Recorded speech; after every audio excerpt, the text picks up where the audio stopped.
नमस्कार मित्रांनो, तर आजच्या ब्लॉगमध्ये तुमचं सर्वांचं स्वागत आहे. तर आपण आज बोलणार आहोत हाय व्होल्टेज मॅच बद्दल. कशा प्रकारे कालचा मॅच झालाय, डीसी कशा प्रकारे हारलंय आणि एका रनामुळे डेव्हिड मिलरला सगळे क्रिटिसाइज करून राहिलेत, ती गोष्ट चुकीची आहे. त्याच्याबद्दलच आपल्याला बोलायचंय. लोकांना अक्षरशः डेव्हिड मिलर काय आहे, किस बला का नाम है डेव्हिड मिलर, ये पता ही नहीं है भाई. एक जमाना था, एक काळ असा होता जेव्हा डेव्हिड मिलरच्या नावाने लोक थरथर कापायचे. बॉलरला अक्षरशः वाटायचं हा बॅट्समन आमच्या अगेन्स्ट खेळायलाच नाही आला पाहिजे, इतका तो खुकार होता. इतकं डॉमिनेटली बॅटिंग करायचं तो. त्याचा अप्रोच, त्याची कन्सिस्टन्सी, आणि 2013 मध्ये त्याने इतकी इफेक्टिव्हली बॅटिंग केली होते. आरसीबीच्या अगेन्स्ट फास्टेस्ट 100 केलं होतं त्याने, 7 सिक्सेस होते त्याच्यामध्ये. तर तो अप्रोच आणि कालचा अप्रोच तुम्ही बघा, सेम तुम्हाला काहीच त्याच्यामध्ये डिफरन्स दिसणार नाही. परंतु लोक त्याला क्रिटिसाइज करतात. लोकांना त्याच्याबद्दल काही माहितीच नाही डेव्हिड मिलर काय चीज होती. तर परंतु सगळे दिवस सारखे नसतात आणि डेव्हिड मिलरच्या ज्या वाटेला आता आपण बघतोय मागच्या 2-3 वर्षापासून कंटिन्युअसली हारच त्याच्या नशिबामध्ये लिहिलेली आहे. परंतु माणूस म्हणून खूप छान आहे. आणि ज्या प्रकारे आपण काल बघितलं, मॅच हारले तरी पण दिल्लीच्या टीमने, कॅप्टननं, सगळ्या प्लेयर्सनं, गुजरातच्या प्लेयर्सनं त्याला सपोर्ट केला, त्याला मॉरल सपोर्ट दाखवला की होत असतं असं. आणि हेच टीम स्पिरिट आहे, गेम स्पिरिट आहे. आणि याचीच त्याला गरज होती. कारण की एक रनामुळे हरल्यामुळे त्याला खूप दुःख झालं होतं. आणि सगळे म्हणतात की एक रन काऊन पळाला नाही तो, 2 बॉलमध्ये 2 रन करायचे होते. तर तो जर 1 रन जर काढला असता त्याने पळून, तर डीसी जिंकली असती. परंतु तो ज्या प्रकारे त्याने बॅटिंग केली होती, तर त्याला वाटत होतं एक जर रन घेतला तर नेक्स्ट बॉलला by chance Kuldeep Yadav out पण होऊ शकतो, सांगता पण येत नव्हतं. तर त्याला वाटत होतं मी सेट झालेलो आहे आणि चांगल्या प्रकारे बॅटिंग करतोय. आणि सगळ्यांना तेच वाटत होतं, बाय चान्स कुलदीप यादवला जर स्ट्राईक दिली असती तर तो आउट पण झाला असता. त्याच्यामुळे स्वतःकडे त्याने स्ट्राईक ठेवली आणि तो 1 रन पळाला नाही, म्हणून दुसरा पण बॉल डॉट गेला आणि लास्टच्या बॉलवर तो रन आउट झाला. तर मॅच तिथंच संपला.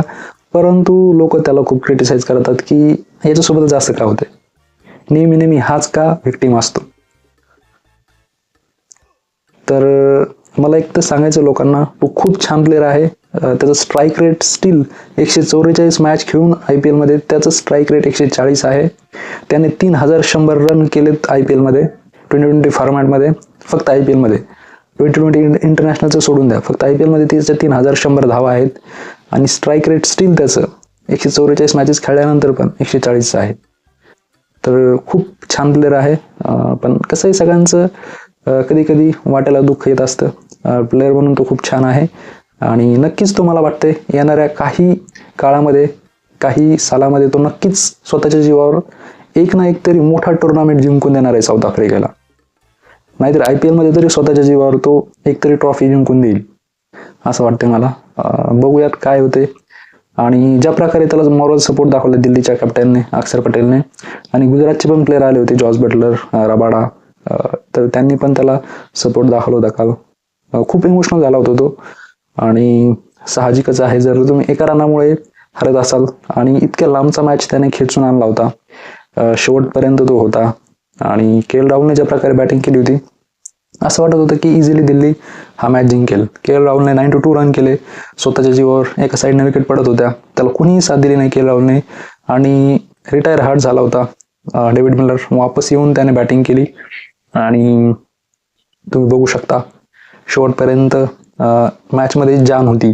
परंतु ज्या प्रकारे सिराजने बॉलिंग टाकली, त्या 1 ओव्हरमध्ये 2 विकेट गेल्यामुळे ते थोडं मॅचचं मोमेंटम तुटलं. आणि जे झालं ते गुजरातच्या हकमध्ये सगळे रिझल्ट गेले. मोहम्मद सिराजने 17 ओव्हर खूप छान टाकला होता. परंतु जेव्हा तो 19 ओव्हर टाकायला आला, तेव्हा त्या ओव्हरमध्ये त्याने 23 रन देऊन पूर्ण मॅचचा रुख जो आहे तो दिल्लीकडे मोडला होता. आणि सगळ्यांना वाटलं की आता बस मॅच संपलेला आहे. परंतु जो 20वा ओव्हर होता तो प्रसिद्ध कृष्णा टाकायला आला. प्रसिद्ध कृष्णाने जबरदस्त ओव्हर टाकला होता. त्याच्या पहिल्याच बॉलवर चौका गेल्यानंतर मॅचमध्ये असं वाटलं की आता मॅच 100% जाणार आहे. आणि गेलाच होता, शेवटपर्यंत गेलाच होता. दिल्ली 100% जिंकणार होती. परंतु त्याच्यामध्ये एक विकेट गेला निगमचा, निकमचा. आणि मग कुलदीप यादव आला, त्याने स्ट्राईक घेतली. त्याने 1 रन घेतला. नंतर बॅटिंगवर आणला डेव्हिड मिलर. आणि ज्या प्रकारे मग आपण बघितलंय, तो 1 बॉल डॉट गेला, नंतर ते रन पळाले नाही. आणि मग बस हिस्ट्री झाली. काल हिस्टॉरिक मॅच होता कालचा. ज्या प्रकारे गुजरातने काल परफॉर्मन्स केला आहे आणि त्याच्यामध्येच आपल्याला इतक्या वर्षानंतर इफेक्टिव्हली परफॉर्मन्स करताना राशिद खान दिसलेला आहे. जवळपास 2023 नंतरचा त्याचा सगळ्यात बेस्ट परफॉर्मन्स असेल. इतकी परफेक्ट लाईन लेंथ होती, त्याचा अप्रोच खूप छान होता आणि त्याचा जो टार्गेट होता स्टंपला हिट करणे तिथे तो सफल राहिला आणि बॅक टू बॅक 2 विकेट त्याला एकाच ओव्हरमध्ये भेटल्या. नितीश राणा आणि तो समीर रिझवी, तर तिथेच कंबर मोडली दिल्लीची आणि मॅचमध्ये कमबॅक केला गुजरातने. तिथपासनं मग मॅच गुजरातच्या हाकमध्ये आला आणि नंतर मग बस रेस्ट इन द हिस्ट्री. तर बघूयात यार, तुम्ही डेव्हिड मिलरला क्रिटिसाइज करू नका. खूप चांगला माणूस आहे तो, नक्कीच स्वतःच्या जीवावर, मला माहिती आहे, मला त्याच्यावर कॉन्फिडन्स आहे. तो स्वतःच्या जीवावर 100% एक ना एक टुर्नामेंट जिंकून देणार म्हणजे देणार. हे शब्द माझ्या लक्षात ठेवा तुम्ही. तो आज नाही उद्या 100% कधी ना कधीतरी स्वतःच्या जीवावर, जोपर्यंत इंटरनॅशनल खेळतोय, IPL खेळतोय, तो त्याचं स्वप्न पूर्ण केल्याशिवाय, स्वतःच्या बळावर मॅच जिंकवल्याशिवाय, टुर्नामेंट जिंकवल्याशिवाय तो थांबणार नाही. कारण की तो आजकालपासून क्रिकेट खेळत नाही, त्याचं पूर्ण हयात गेली क्रिकेट खेळण्यामध्ये आणि हार्ड हिटर आहे आणि टीमला त्याच्यावर ट्रस्ट आहे. ज्या ज्या फ्रँचायझीने त्याला पिक केलंय त्याच्यावर ट्रस्ट दाखवतातच नेहमी. तर बघूयात आता नेक्स्ट मॅचमध्ये काय होतंय, कशी दिल्ली बाउन्स बॅक करेल तो भाई. जर तुम्हाला आजचा ब्लॉग जर आवडला असेल तर प्लीज सपोर्ट करा आणि नेक्स्ट ब्लॉगसाठी तुम्ही सबस्क्राईब करू शकता, लाईक करू शकता, कमेंट करू शकता. तर भेटूयात नेक्स्ट ब्लॉगमध्ये. तब तक टेक केअर, बाय. चला भेटूयात नेक्स्ट व्हिडिओमध्ये. Bye bye.